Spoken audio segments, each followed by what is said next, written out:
Hare Krishna, welcome everyone to our Mahabharata character series. We'll begin with our prayers. Om Ajnanatimirandasya Jnananjana Shalakaya Chakshurun Militam Yena Tasmai Shri Gurave Namaha. Nama Om Vishnupadaya Krishna Prishtaya Bhutale Srimate Bhaktivedanta Swami Nitinamine. Namaste Saraswati Deve Gauravani Pracharine Nirvishesha Shunyavadi Paschatya Deshatarine. जय श्री कृष्ण चैतन्य प्रभु नित्यानंद श्री अद्वैत गदाधर शिवासदि गौर भक्त वृंद हरे Krishna Krishna Krishna Hare Hare Hare Ram Ram Ram Hare Hare. Hare Krishna, welcome everyone. We are discussing the wonderful characters of Mahabharata, and we are now discussing the character of Arjuna. So last time we discussed how Arjuna, he had a wonderful uh, victory over all the Kaurava warriors at Virat, and then Krishna, Balramji, and all the warriors, they assembled in the Virat assembly and they were discussing.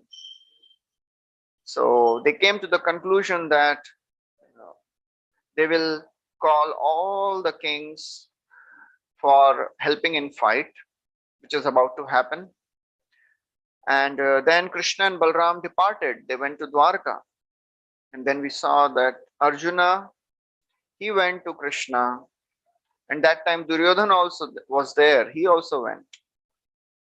And Krishna welcomed both of them and asked that, okay, both of you have come to ask for help, but I cannot fight on either side. So I have decided that I will not take weapons. And I have an army of 10 crore warriors. They are called as Narayani Sena. They are as powerful as me. You can choose. On one side, I'll be there and I'll not fight. And on the other side, my whole powerful army is there. So Arjuna, he was given the first preference because he came, Krishna saw him first and he was younger. And without thinking for a moment, Arjuna, he asked for Krishna. He said, "Oh Krishna, if you are the charioteer of my life, then I don't need anything else." And that's how Arjuna, he showed his intense devotion to the Supreme Lord. So after this, we'll continue. After this, now the priest, which was sent by Drupada, he entered the assembly of Kurus, and he asked for everyone's welfare, and he started telling that, "Oh kings, all the ministers, you know dharma well, and you know how Dhritarashtra and Pandu, they both, they are having the equal rights on the father's property." Sorry. And the sons of Dhritarashtra, they are having this, they are on the throne now. But the sons of Pandu, they are bereft of the kingdom. So this is not justice. And all of you know that Duryodhan, he always, he wanted to kill the Pandavas and he tried many times. And then they were sent to Vanvas for 12 years and still Pandavas, they have not forgotten anything. And they are ready to fight. But before that, they have sent me to make a peace deal. And he glorifies Arjuna, immensely.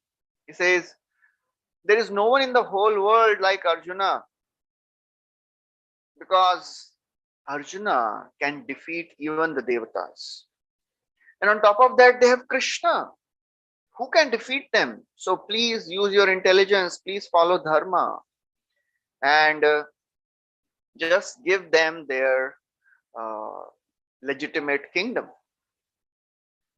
So that was, very nicely heard by everyone. And then Bhishma gets up and he appreciates the words of the priest and he says, "Oh priest, yes, no doubt, whatever you have said is right. Pandavas have suffered a lot and Arjuna is the most powerful warrior.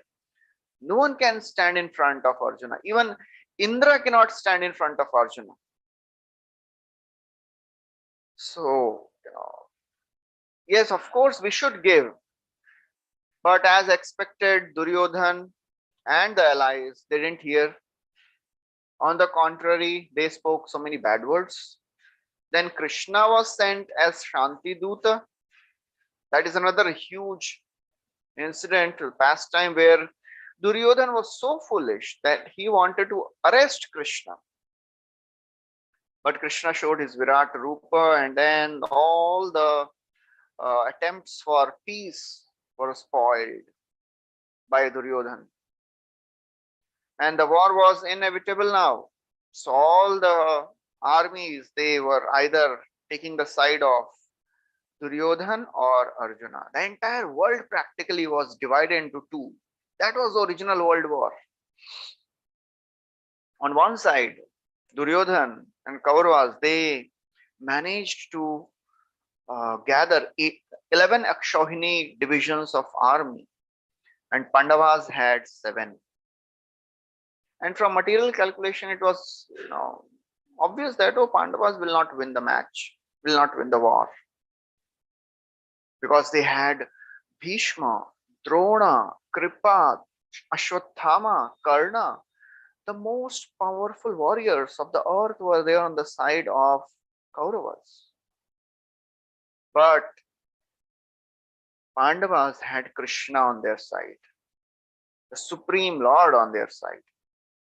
And the entire battle of Kurukshetra was orchestrated for this one purpose, to make everyone understand this very, very emphatically, that whoever you may be, however powerful you may be, if you are on the side of adharma, you cannot win. And if you have Krishna on their side, on your side, and you are on the side of dharma, then there is no force which can destroy you and defeat you. So all the assemblies, all the armies, they gathered on the place of Kurukshetra, because Kurukshetra was the decided place for war. Because Kurukshetra, it was not that Kurukshetra was like, officially whenever people have to fight, they come to Kurukshetra. No, it was not like that. Kurukshetra was actually a dharma kshetra. It was a place of performing sacrifices.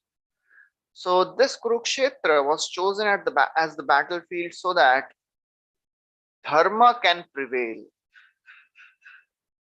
And in that battlefield, the most exhilarating and exciting transcendental discussion was about to ensue between Krishna and Arjuna. That is the essence of Mahabharata. The whole purpose of Vyasadeva in describing Mahabharata is to bring the reader to this most important message. It is described that, it's like a small child, he doesn't want to take medicine. So mothers, they will put that small pill of bitter medicine in a sweet ball or chocolate, and the mother will give that to the child, and the child will eat it, and in that it will take the medicine also. So Vyasadeva, he knew that people of this age, they are not so much interested in God. They don't want to hear any philosophy. So he described in detail dharma, artha, kama, moksha, the ordinary religious principles. If you do this, you will enjoy. It was all material. So Mahabharata is full of dharma, artha, kama, moksha. How if you practice your dharma, you will enjoy, you will get money, you will enjoy, and ultimately you can get liberation also. So the ultimate purpose of Vyasadeva to write the huge literature of Mahabharata is to bring the reader to this section, which comes in Bhishma Parva. Bhishma Parva is the time period from day 1 of Mahabharata to day 10 of Mahabharata, when Bhishma was the commander in chief. and the entire army was set. All the warriors have assembled on the battlefield of Kurukshetra. And Duryodhan, he goes to his teacher Drona and he introduces all the warriors who are assembled on the side of Kauravas and the side of Pandavas. Just to remind him that, earlier you made a mistake of teaching Drishtadyumna. You should not have done that, but still you taught because you are thinking, oh, I am a Brahmana. There is a whole story, background story. We'll not go into that. So Duryodhan, he told Dronacharya, please be careful. Don't make that same mistake again. And he takes the name of all the warriors on the side of Kauravas and the Pandavas. But interestingly, he doesn't take the name of Krishna. And that shows the mentality of Duryodhan. He is thinking this Krishna, what he will do? He is not even lifting a weapon. So why to count him also? So a demoniac person, a materialistic person, he never accepts and acknowledges the presence of God in life. He thinks, I can do everything on my own. And that is the flaw in the material mindset. Because nothing happens in this world without the will of the God. Bhishma, when he was lying on the bed of arrows, he was telling to Yudhishthir that this personality, Krishna, who is standing in front of you, don't think he is your maternal cousin. He is the Supreme Lord personified who has orchestrated everything in your life. Eshavai Bhagavan Sakshat Adyo Narayana Puman Mohayan Maya Lokam Gudhas Charati Vrishnishu. This personality is the Supreme Lord. And he is the time factor.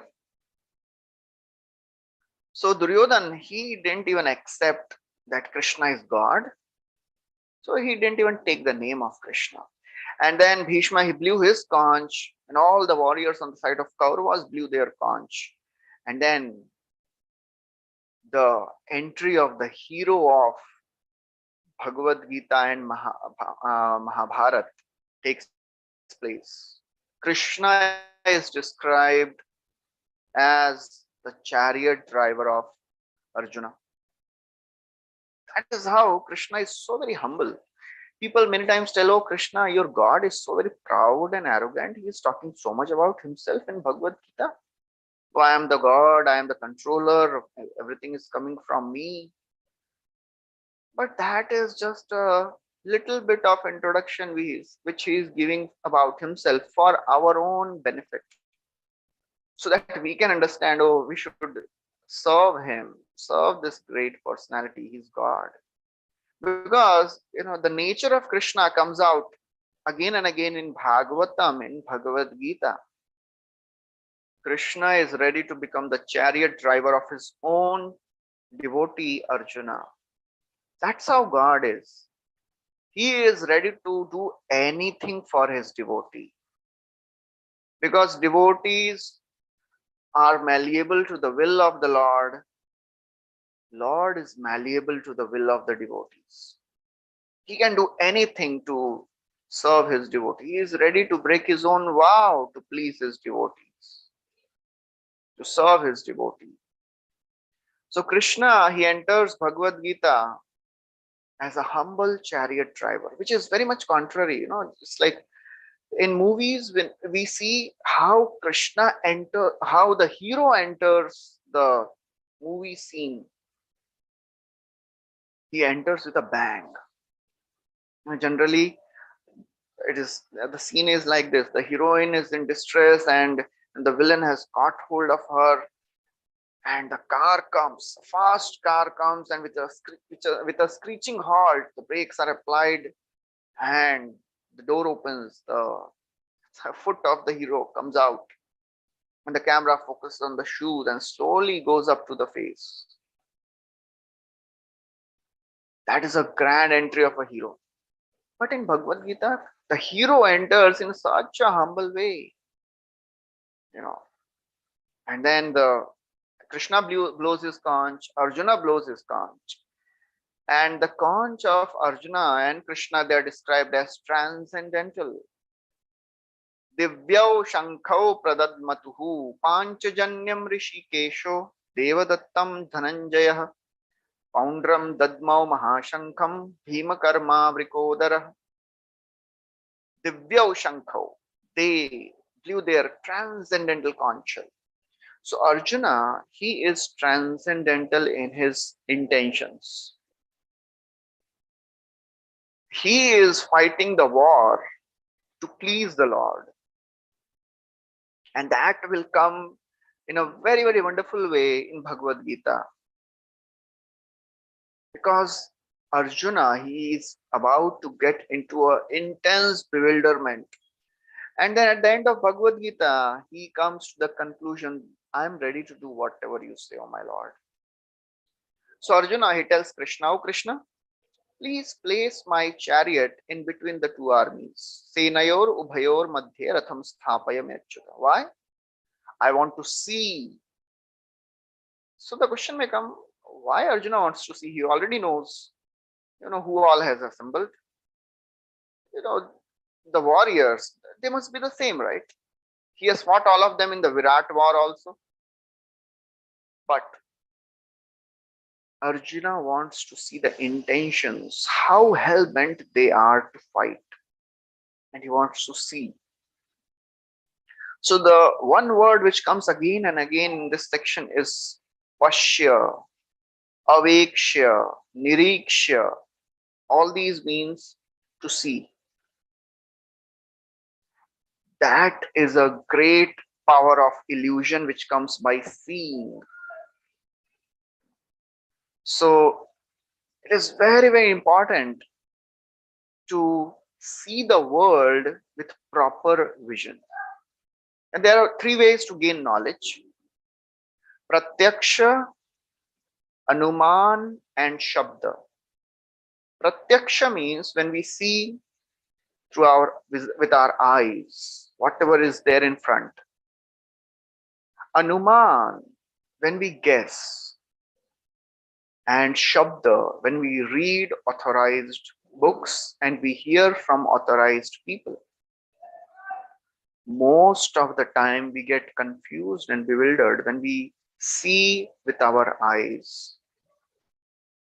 And the illusion enters generally through our eyes. We see things and we get confused. We see things, we get bewildered, we get illusioned. And transcendental knowledge enters through the ears.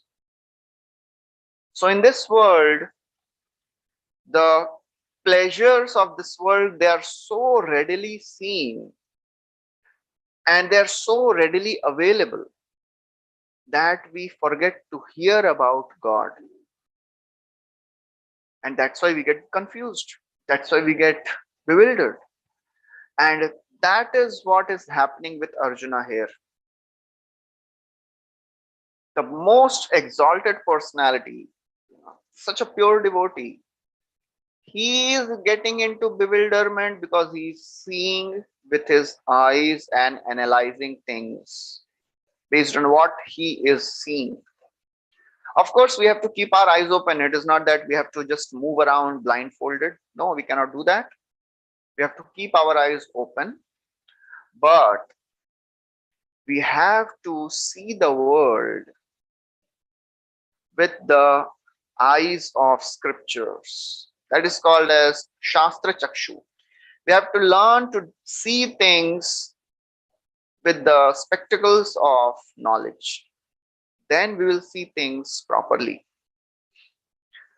So now Arjuna had no problem fighting with Duryodhan and all his 100 brothers.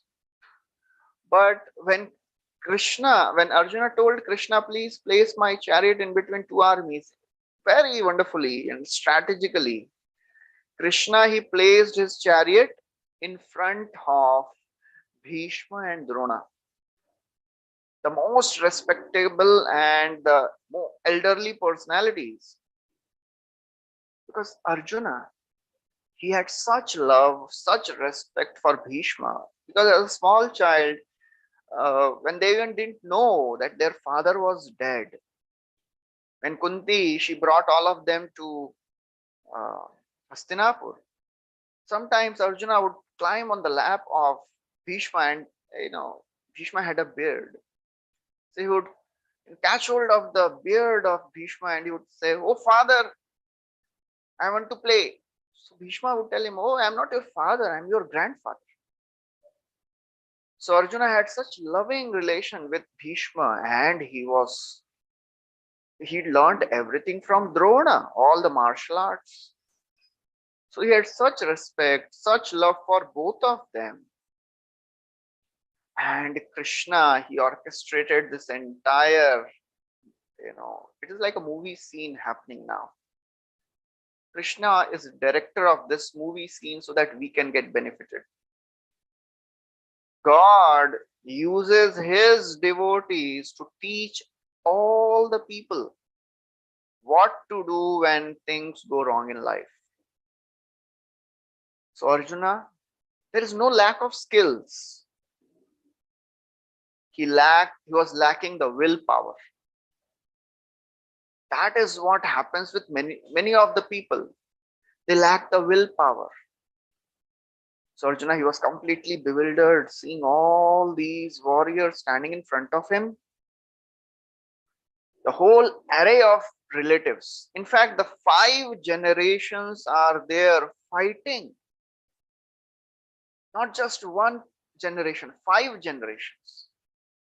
He had great grandfathers like Bahalika. Bahalika was the brother of Shantanu, great grandfather of Arjuna. He was also there fighting. He had Bhurishrava, Somadatta, the same generation as Bahalika. Then he had his grandfather Bhishma, and the same elders like Drona, Kripa. Then he has his brothers, Duryodhan and all the Kauravas. And then he had sons and then grandsons. Abhimanyu was there. So, and the son of Duryodhan was there, Lakshmana. So, and the grandsons were there. So it was such a bewildering sight for Arjuna to see all these soldiers assembled in front of him, ready to fight. He started getting overwhelmed. And actually, he had fought with these warriors earlier also. In the Virat war also, he had fought with them. But the story and the mood was different. Intention was different. He had no intention of killing all these people in the Virat war. He just wanted to prove his supremacy. So he used weapons. He used like Sammohanastra. We had described that in great detail. And he put all of them to sleep. He didn't hurt most of them. Only few were killed. But here, now it was the battle. It was a question of life and death. It was a different case altogether. They were not going back home. One side was not going back home. And Arjuna had to kill. So he starts getting overwhelmed. Trishtvemam swajanam Krishna yuyutsam samipastitam sidanti mama gatrani mukham cha parishushyati. For a warrior for a Kshatriya warrior to experience such emotions, it is not an ordinary thing. He says, my mouth is drying up. My limbs are trembling. It is not an ordinary thing for a Kshatriya, for a warrior. In our life, we experience such emotions very rarely. We have experienced this in our exam periods, exam time. Those who are students, they can relate to it. And they have not prepared. When the question paper comes, mouth starts drying up, hand starts trembling. But for Arjuna, he was such a wonderful warrior. He had perfected the art. That's why he is called a Sabyasachi. There was no lack of training and skills. Still, he was experiencing all these emotions. And he says, I cannot even hold my Gandivam samsrate hastat tvakchaiva paridahyate. My limbs are trembling, my skin is burning. Arjuna had taken a vow that anyone who tells me to give up my Gandiva, I'll kill him.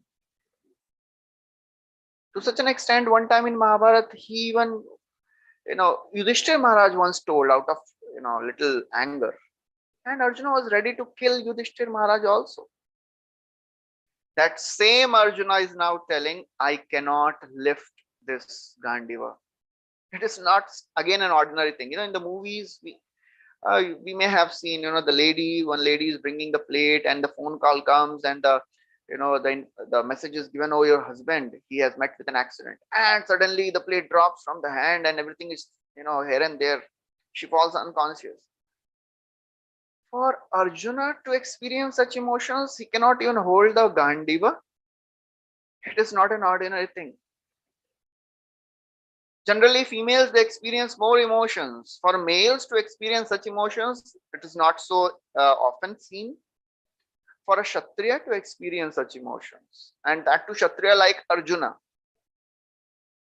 We have discussed in the Virat war, when Bhuminjay, the son of Uttar Kumar, when he saw all the warriors assembled in front, he started trembling, he ran.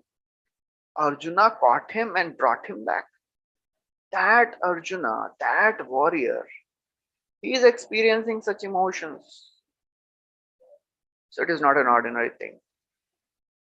So this chapter of Bhagavad Gita demonstrates the need of spiritual knowledge. How one can come out of the bodily conceptions, the materialistic conceptions, how we can raise our consciousness.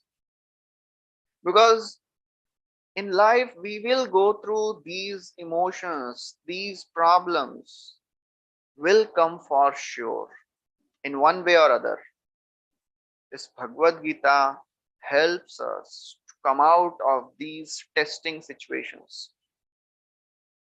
Bhagavad Gita helped Arjuna in this situation, and after the whole battle was over and Pandavas, they became the kings, and then Krishna, after 35 years of ruling of Hastinapur, over Hastinapur, then Krishna went back to the spiritual world.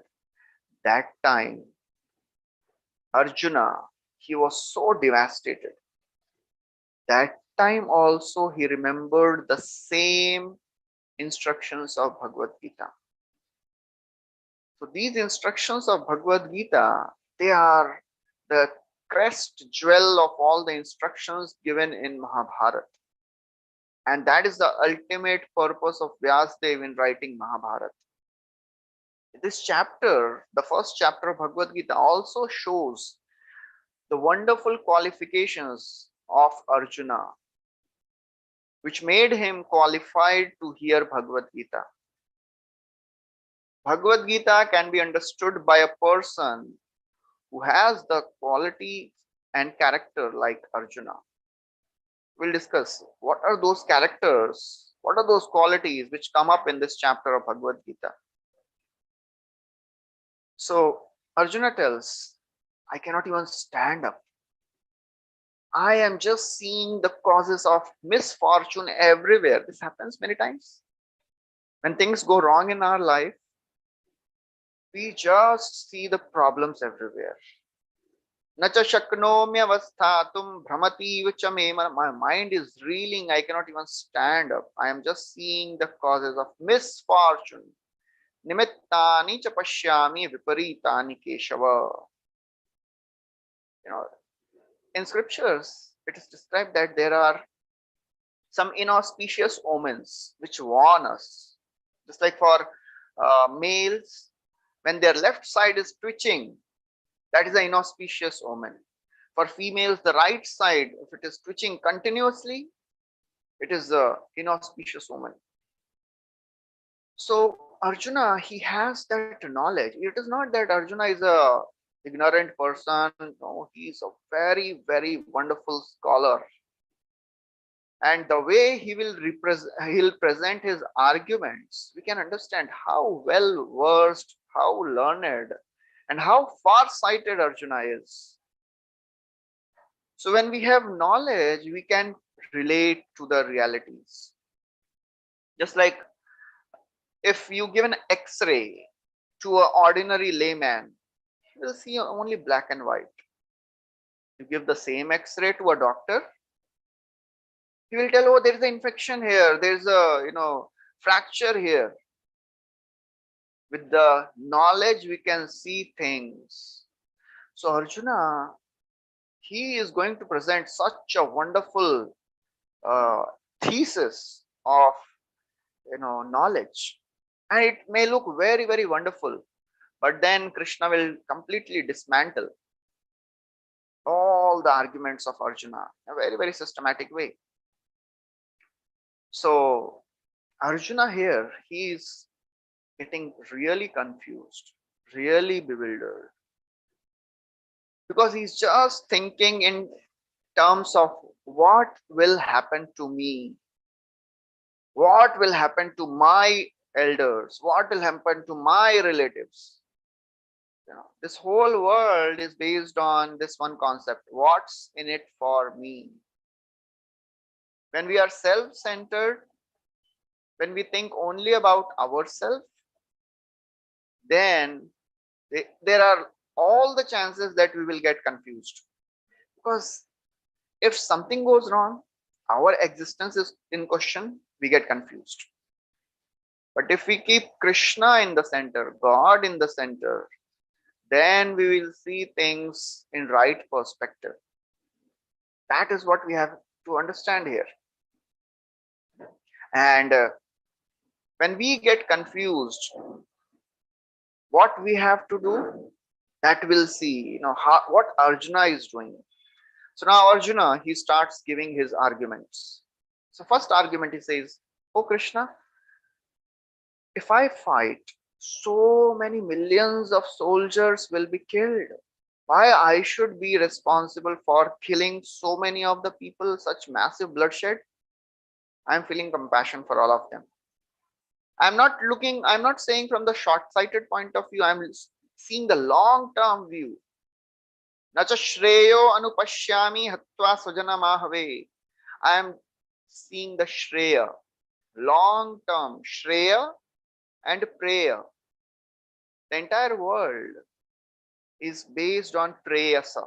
Preyasa means abhi kya milega, what I'll get now. I'm not so much concerned about the future. I'll eat what it tastes good. I will see what gives me pleasure. I'll hear what will excite me. I don't care about the long-term effects. Arjuna is saying, no, I am talking about long-term. Nacha shreyo anupashyami. I cannot see anything good in this fight. If I'll kill all these warriors, hatva swajana mahave, what benefit I'll get? Na kankshe vijayam Krishna, I don't want victory, I don't want kingdom.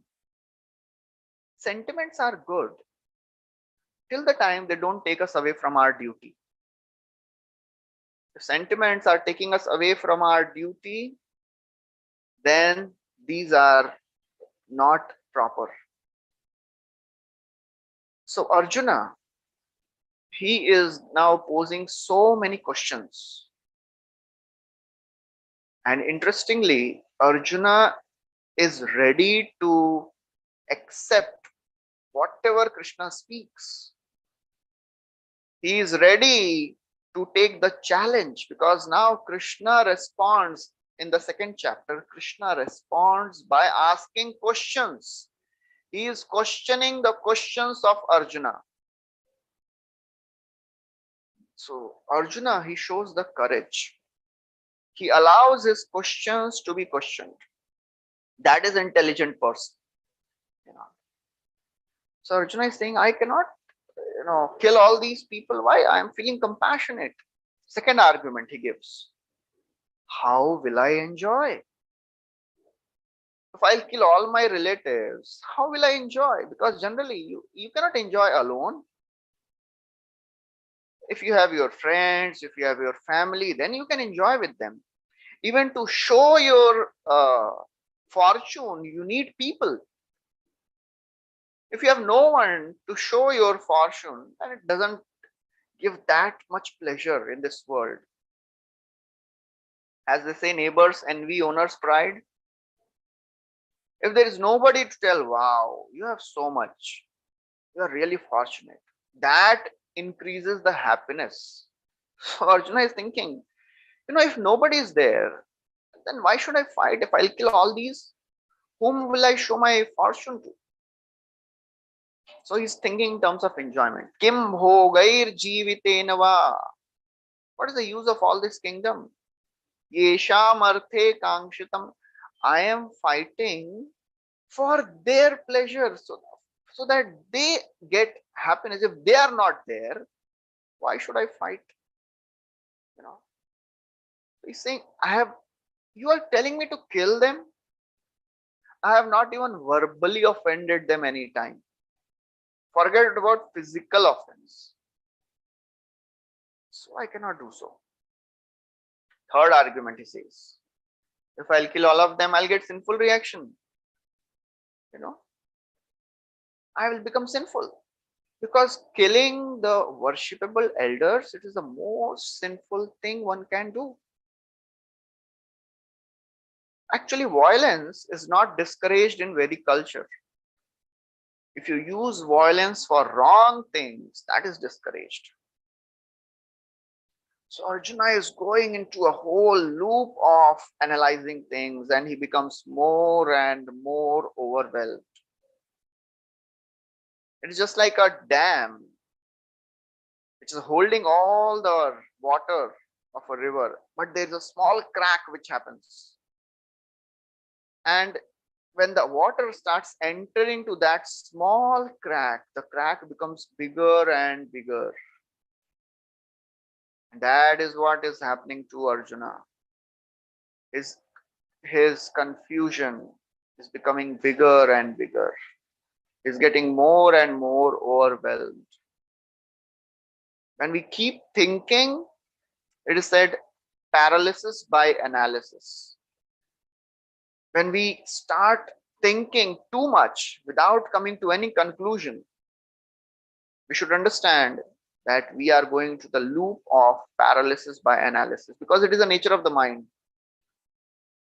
Mind often takes us to extremes of thinking, and mind will put so many thoughts, even destructive thoughts, and we get trapped into an infinite loop.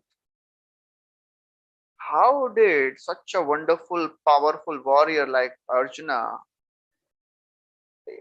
get so confused, so powerless by overthinking? How to understand that whether I am overthinking or not? When our thinking makes us more confused, instead of making things clear, when they become more fuzzier, we should understand that, okay, I'm overthinking now. And that is the time we have to take shelter of a spiritual mentor. We have to take shelter of somebody superior. So Arjuna is completely getting confused. He is about to now collapse. He says, I cannot kill, I'll get sinful reaction. And then he says, I'm not just talking about myself. If I kill all of them, who will protect the society? Who will protect women? Who will protect the family tradition? The family tradition will be destroyed, and as a result of that, women will become unprotected and they will give birth to unwanted children. Adharma bhibavat Krishna pradushyanti kulastriyah strishu dushtashu varshneya jayate varna sankara. unwanted progeny will be born and the whole society will be destroyed. Good population in human society, it is the basic principle for peace and prosperity. And the good population means children born in right consciousness. Unwanted progeny doesn't mean though because the birth control failed and the child was born. It means when people they beget children in improper consciousness, just out of lust, then a particular type of soul gets attracted to the womb. And if people who are taking birth are of lower consciousness, then the entire society will be destroyed. So therefore, it is very, very important to beget children in right consciousness. And that's what Arjuna was concerned about. Because if we don't protect women, they will be exploited, and then the unwanted progeny will be born, and the entire society will be destroyed. Who will offer Shraddha to the ancestors? They will fall down. So Arjuna is seeing disaster everywhere. And with that, he keeps his bow down and he sits on the chariot. He cannot even stand up. Evam uktva Arjuna sankhe rathopastha upavishat visrijya shasharam chapam shoka samvignamanasah. Shoka samvignamanasah. Completely overwhelmed, he sat down. Here, the Gandiva represents the determination of living entity to come close to God. All the living entities, all the jivas,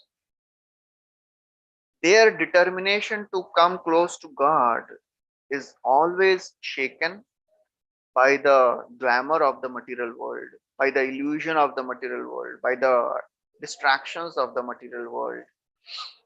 And Arjuna is showing by his own example what happens when we take pratyaksha very seriously, when we see things with our eyes but not with our intelligence, not with the eyes of the scriptures, then we lose our determination, we lose our discrimination power. And same happens with everyone. When we start looking the world without God, without scriptures, then we get confused. So we have to be really careful, because if we just use our eyes and the senses to see the things of the world, there are all the chances that we will get distracted. And by hearing Bhagavad Gita, by hearing from Krishna, Arjuna came to the right understanding. Nashto moho, my illusion is dispelled. Smriti labdhva, my memory is reestablished. By your mercy, O Achyuta, I am ready to do whatever you say now. That is a conclusion of Arjuna after hearing Bhagavad Gita. And that's why Sanjay tells, wherever there is Krishna, the master of all the mystics, wherever there is Arjuna, the most powerful warrior, the archer, there must be victory, opulence, fame. So this is a journey of Bhagavad Gita. This is what happens by hearing Bhagavad Gita. So we should be careful that we should not just depend on our vision. We should depend on scriptures also. This knowledge should make us humble to understand and accept, okay, I am not everything. I cannot do everything on my own. I have to take shelter of scriptures, because the greatest of the warriors, Arjuna, he also fell into complete illusion and was overwhelmed. And who am I? If the Arjuna who could defeat even the Nivata Kavachas, who could please Lord Shiva, who could kill all the demons, Kalkanyakas, who could defeat all the devatas in Khandava. He is getting confused. He is getting bewildered. So who are we to be proud of our power, proud of our intelligence, proud of our discrimination power? We have to be humble enough to read Bhagavad Gita, to understand the principles mentioned in Bhagavad Gita, and then we can, advance in spiritual consciousness. So Arjuna, he's now crying. So now he sat down on the chariot, put his bow down, and now he started crying. He has tears in his eyes. Tam tatha kripaya vishtam ashru purna kulekshanam vishidantamidam vakyam uvacha madhusudanaha. He's crying, and literally he is devastated. So however big one may be, we can see the greatest of the fighter Arjuna, he is crying.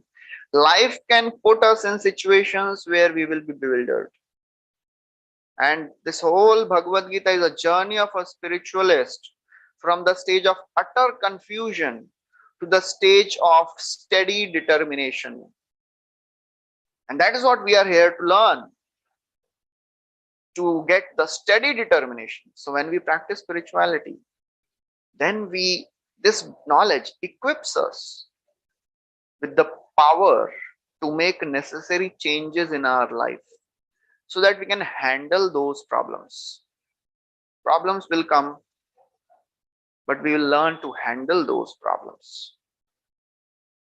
Pandavas, they suffered so much. They tolerated everything, and they did everything with this one intention.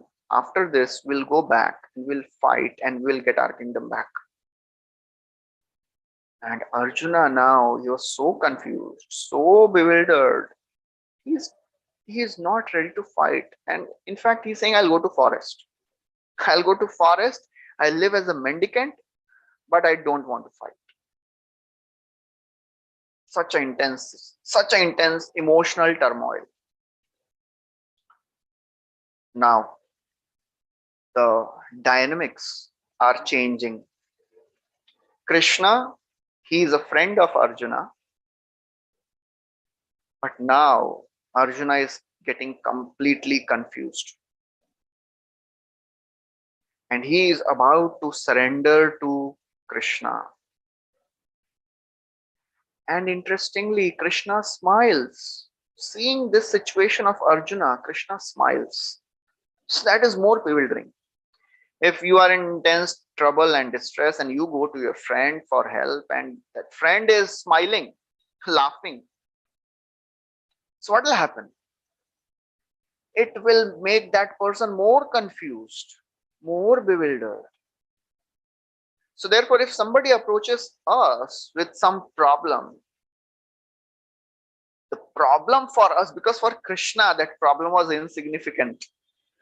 For us, the problem may be insignificant, but for that person, it is a very, very significant problem. So we should be empathetic. Try to put our feet in that person's shoes so that we can understand what he's going through and at the same time help that person. So Krishna didn't laugh because he was really amused to see how Arjuna is changing his position from being a friend to being a disciple. That was really amusing to Krishna. He wanted to laugh, but he restrained, he just smiled. And then Krishna begins with a pep talk. He says, you are behaving like a eunuch.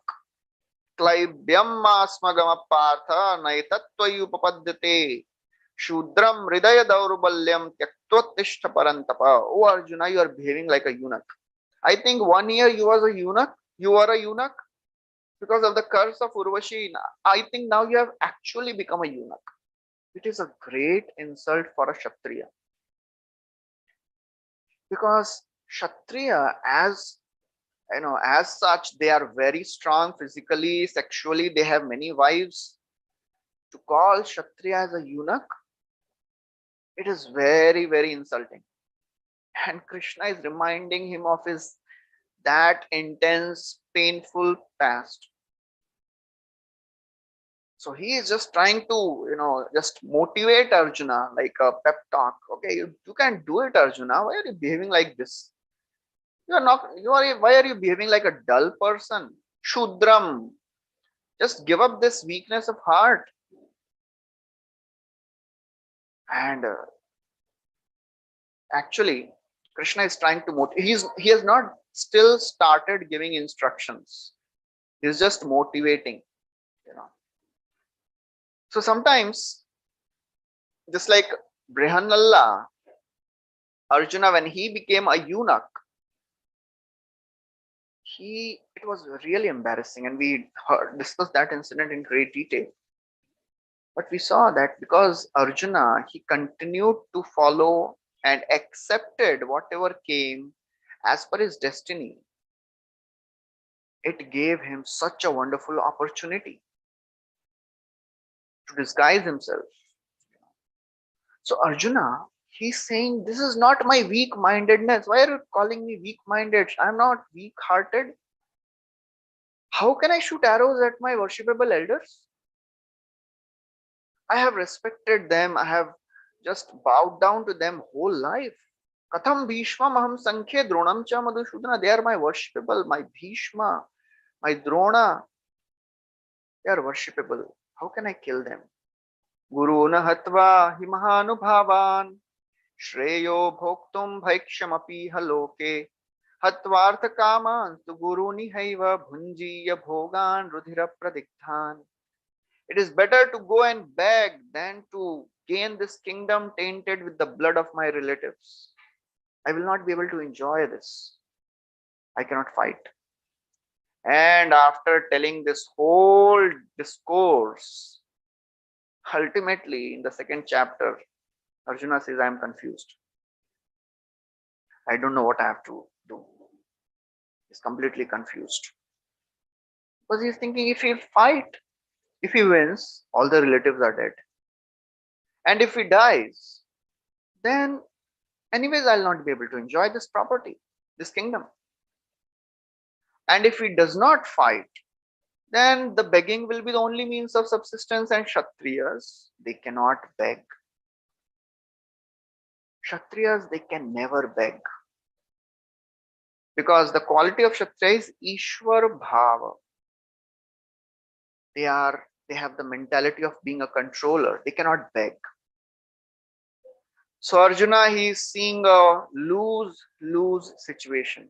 If I fight, I will be loser. If I don't fight, I'll be a loser. And at that point, Arjuna surrenders. So the sign of intelligence is to know what to do when you don't know what to do. Interesting. You should know what to do when you don't know what to do. That means we should turn to God when you don't know what to do and seek his help. Pray to Krishna, ask for guidance. That is the most important and intelligent thing. And Krishna will guide us. God will guide us through the sages, through the scriptures, through devotees. So Arjuna is completely frozen with indecision. He's confused. So he turns to Krishna. So we saw that Pratyaksha puts Arjuna into illusion. And after hearing the Shabda, after hearing Bhagavad Gita, Arjuna came out of that illusion. That is the power of Shabda.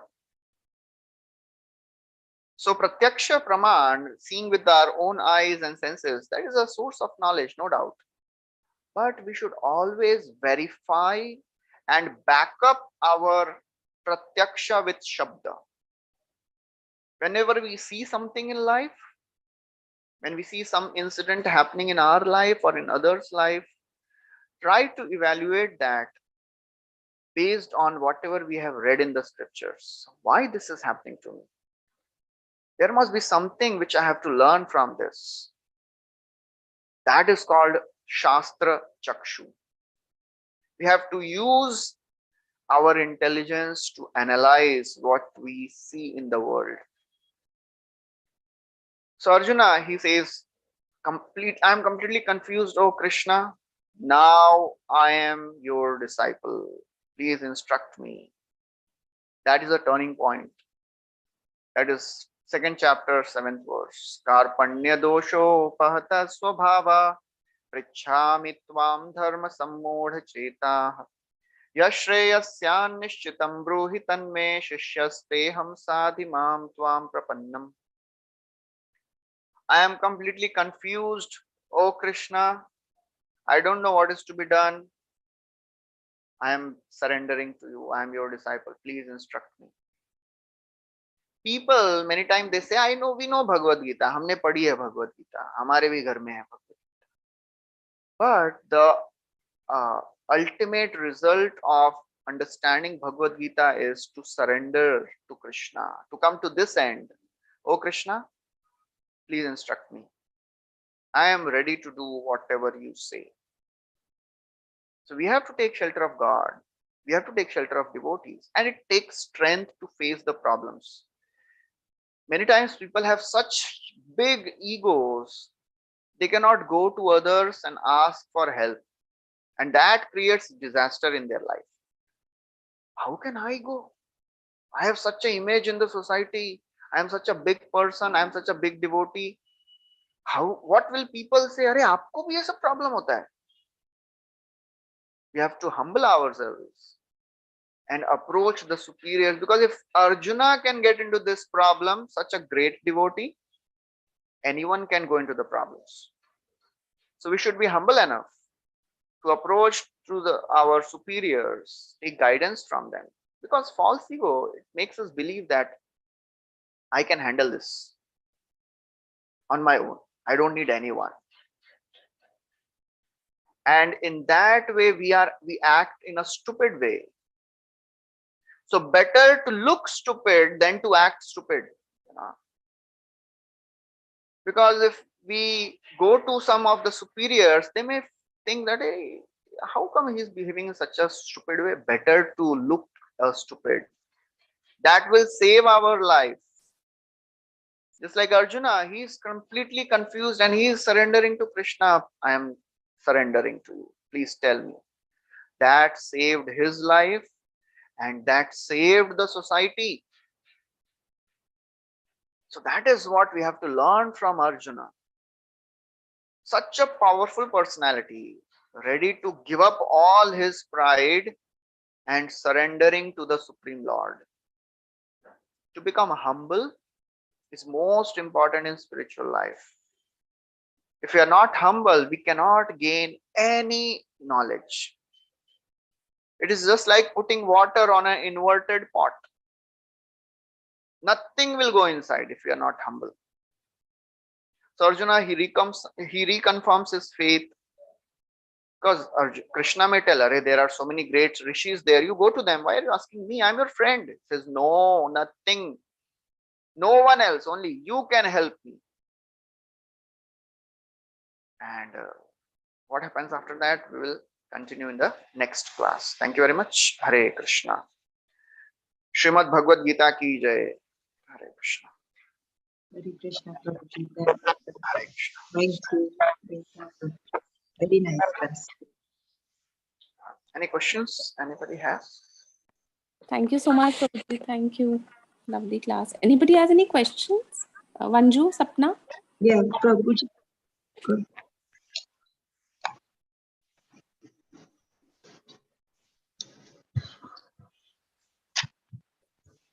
Prabhuji? Yeah. Prabhuji, I have one small question to ask. On this path, as it is difficult for us to remember, क्या होता है, Prabhuji? We cannot learn by heart. I'm talking about myself. कि I can look and read. But it's a challenge for me to by heart. Like आज अगर मेरे को मंगलाचरण भी पढ़ना पड़ता है तो मेरे को किताब देख के ही पढ़ना पड़ता है. I don't know मेरे को क्यों नहीं याद होता है. Why? Adi, that is everyone's individual physical and mental setup. Yeah. Few people can memorize things very fast. Few people they take lots of time.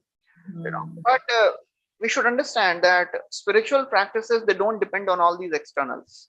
Yes. Because even Agreed. if you can't memorize, It's Krishna okay. knows the It's heart. okay. Yeah.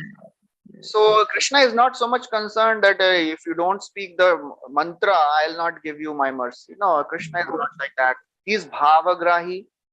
So we try our best, and if we can't do it, no problem, because Krishna is not just a very cruel God. Ye nahi kiya to you'll not get mercy. Whatever we can, we should try, and then Krishna reciprocates with us according to our mood. That's why he's called as bhavagrahi. So no need to get so much disturbed. अरे मेरे को कुछ याद नहीं होता है. No problem. There is anyways, with age also it is difficult to remember things. But we have to remember one mantra, Hare Krishna mantra. We do. That we do. Yes, Prabhu. Hare Krishna. Thank you. Very Hare Krishna. Hare Krishna. Okay, so we'll stop here. Thank you very much. Hare Krishna. Thank you.